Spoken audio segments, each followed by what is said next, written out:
Here's just a quick video for the Elim House of Worship in Kirkersville, Ohio, their Service Replacement Project 2023. This is John Smith doing the video and trying to get all this together. And I'm making this video to reach out to a few other electricians that may have received this link to see what your thoughts are on it, and we'll just spend a few minutes here going through it. Elim House of Worship purchased this building as is from Crossways, which is a no longer operating fellowship, about 2 years ago. Kind of give you an overall. The whole system disconnect wall is failing. They had a revival back around Thanksgiving. They called me. They had lost a phase to the basement of the house structure, which serves as their kitchen power, and it was a mess. Temporary and went back, tried to clean it up. Lost the other phase on the other side of the disconnect, got that cleaned up, then one of the disconnect stabs fell out of alignment, and it's been so overheated and so overworked, it is just through the books.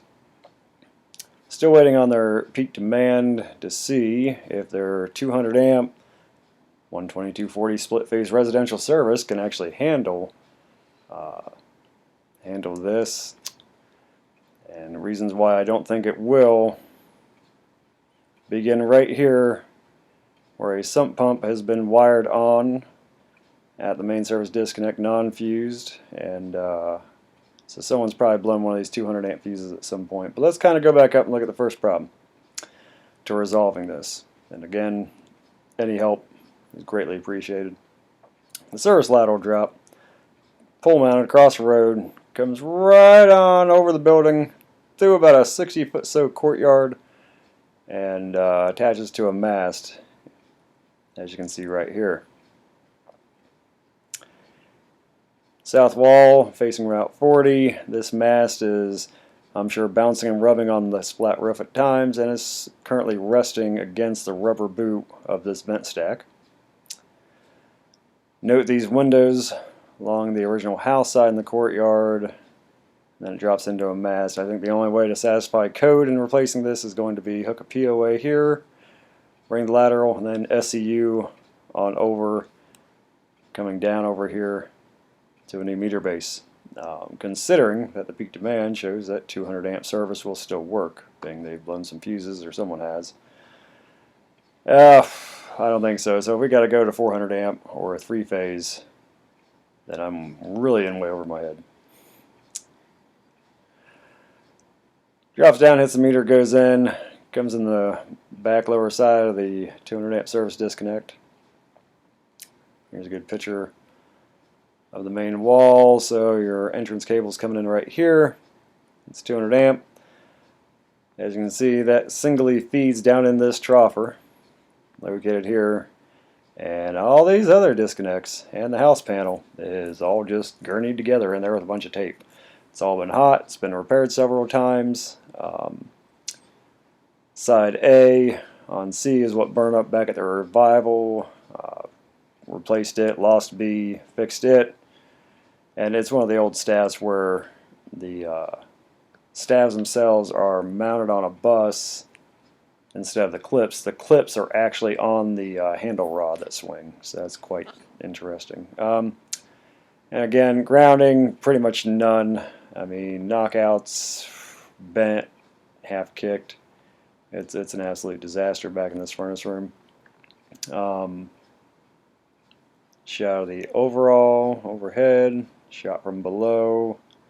Now that I kind of have it all lined out, I'm pretty sure if 200 amp works, we could put one 40, 60, 200 amp panel in right here.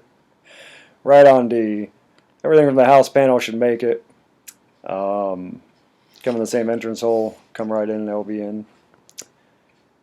Not sure A we could splice if we had to.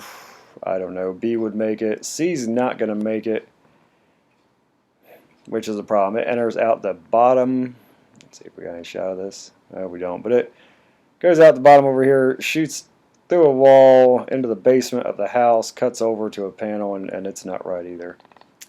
And see, we have some water, we have some gas back in here, some refrigerant lines. It's a mess. There's some shots inside the disconnects.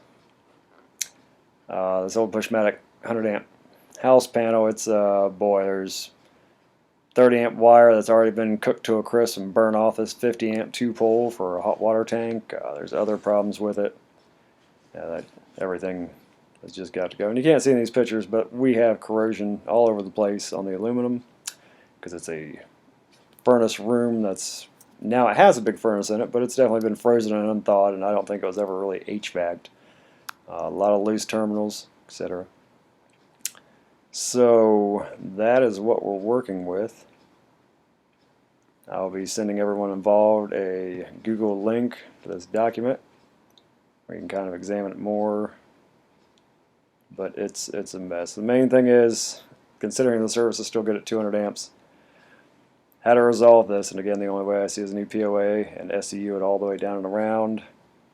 Coming over here, hit a new meter base, drop out the bottom of the meter, go in and over to a 4060 200 amp main panel right here.